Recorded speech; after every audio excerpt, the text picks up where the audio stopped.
Proclamação do Santo Evangelho de Nosso Senhor Jesus Cristo segundo Lucas. Glória a vós, Senhor. Naquele tempo, a mãe e os irmãos de Jesus aproximaram-se, mas não podiam chegar perto dele por causa da multidão. Então anunciaram a Jesus: tua mãe e teus irmãos estão aí fora e querem te ver. Jesus respondeu: minha mãe e meus irmãos são aqueles que ouvem a palavra de Deus e a põem em prática. Palavra da salvação. Glória a vós, Senhor.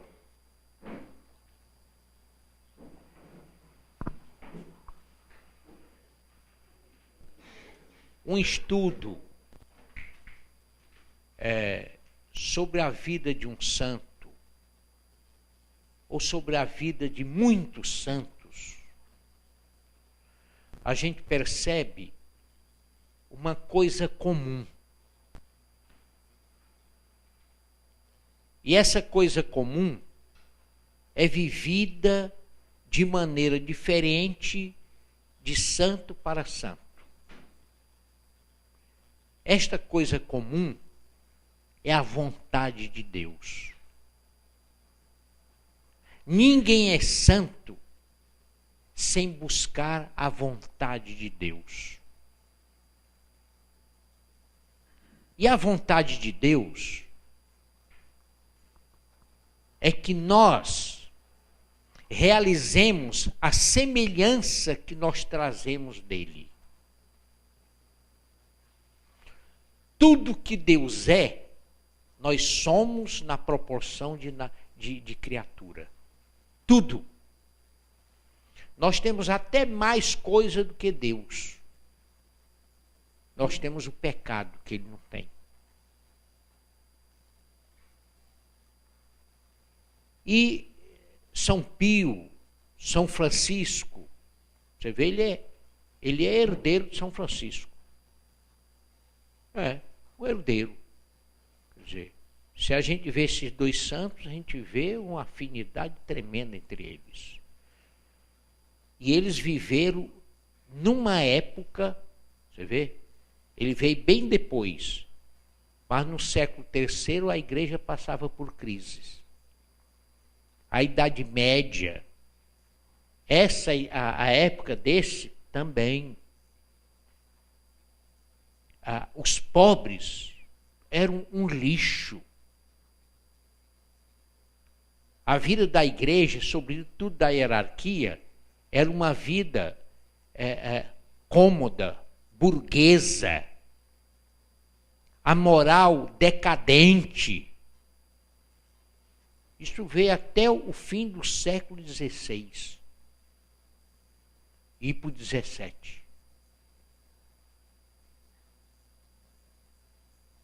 O estilo de Francisco, o estilo de Pio, foi um estilo que eu diria totalmente contrário à mentalidade da época no interior da igreja. Foi um radicalismo. E isso contribuiu para a conversão da hierarquia e dos cristãos em geral. E o que é que um homem desse, por que um homem desse fascina as pessoas? Com a sua história. Fascina porque ele amou a Deus com toda a garra, com todo o coração, e expressou isso em favor das pessoas, sobretudo os mais pobres. Isso é busca de santidade. Isso é busca de santidade. E as leituras são muito bem escolhidas, hein? Olha como termina Provérbios. Quem tapa os ouvidos ao clamor do pobre, também há de clamar, mas não será atendido, não será ouvido.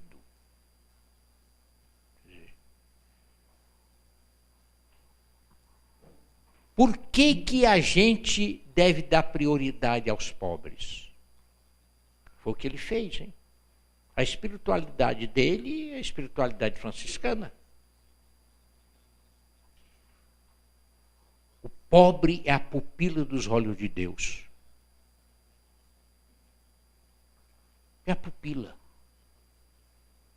É como um pai e uma mãe que tem 4 filhos e um está na decadência. E como esses pais não se alegram quando os outros filhos socorrem o irmão?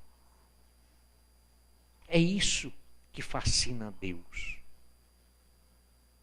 A gente amar aquele que mais necessita. E o evangelho de hoje?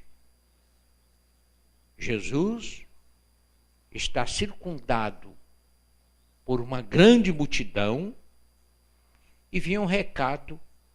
Diga lá para ele, já que não dá para falar com ele, fale que a mãe dele e os parentes dele aqui são parentes, não são irmãos, são parentes. Estão com ele aqui, com ela, quero falar com ele. Sua mãe está aí, seus parentes estão aí. É? Quem é minha mãe? É aquele, é aquela que ouve a palavra de Deus e a coloca em prática. Aqui tem o caminho do parentesco. O parentesco de sanguinidade é inferior ao parentesco que nós temos com Deus Pai. Você vê? E com Deus Filho e com Deus Espírito Santo. E Jesus vai nos seus evangelhos dizer: todo aquele que deixa pai, mãe, irmão, irmã, terra, cidade por causa de mim, ganhará o cêntuplo. Quem quiser vir após mim, renuncie a si mesmo, tome sua cruz e siga-me. Então, esta radicalidade do amor a Deus, é isto que nos dá entusiasmo numa caminhada de igreja. E é isso que Deus quer. A prática da palavra. O Salmo, olha o que nós cantamos no Salmo.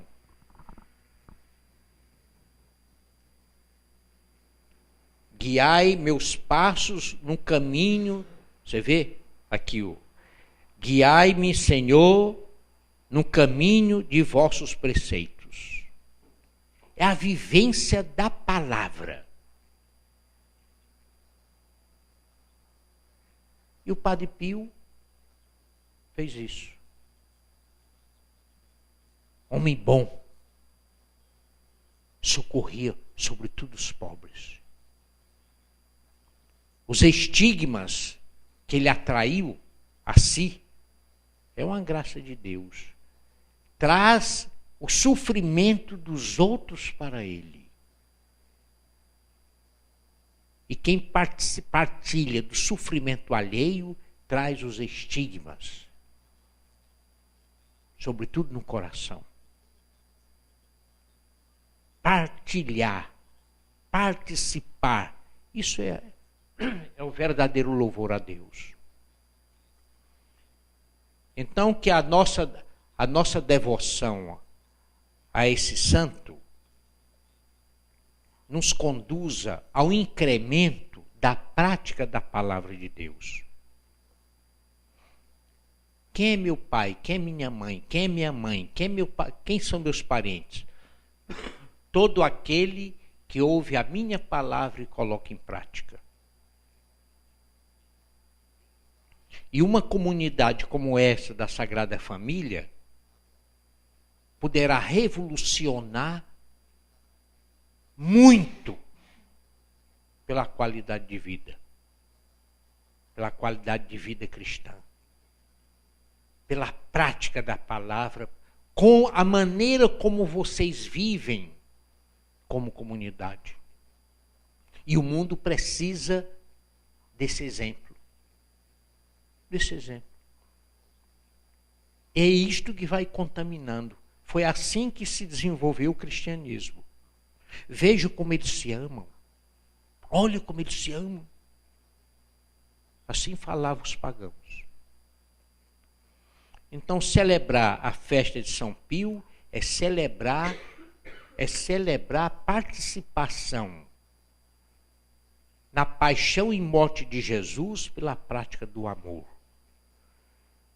Sempre que a gente ama, a gente participa da paixão e morte de Jesus. Porque ninguém é capaz de amar sem morrer para si mesmo em favor da pessoa amada. Todo gesto de amor exige morte de quem ama. Então, que o exemplo dele nos ajude no seguimento a Jesus. Amém. Façamos os nossos pedidos a Deus. O que é que nós vamos pedir a Ele hoje?